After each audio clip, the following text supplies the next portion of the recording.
Hello mga kaante! For today's video ay samahan niyo naman ako at mag-open tayo o mag-unboxing tayo ng mga parcel na to. May dumating nga sa akin na dalawang parcel ngayong araw kaya naman excited ang ante nyo.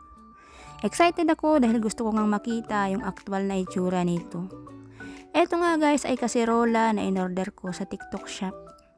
Naiingit talaga ang ante nyo sa mga nagluluto-luto ng noodles tapos ay ginagamit ay yung ganitong klaseng kaserola.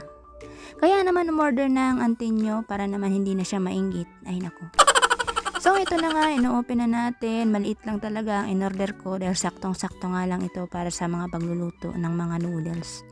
Excited na excited ang ante nyo. Tingnan nyo nga at medyo mabigat nga yan kung nandito lang talaga kayo.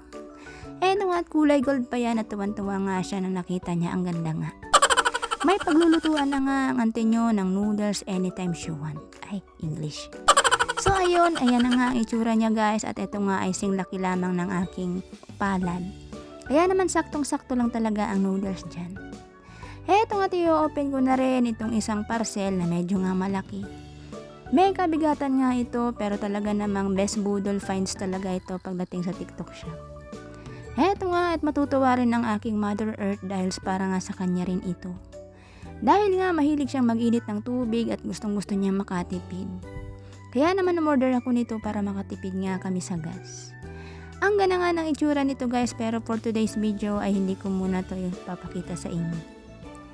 Bibitinin ko muna kayo guys para naman sa susunod na video ay panoorin nyo pa. Sa part 2 nga ay ilalabas ko na nga kung anong itsura nito guys. Kaya hanggang dito na lang muna, paalam muna sa inyo, bye bye.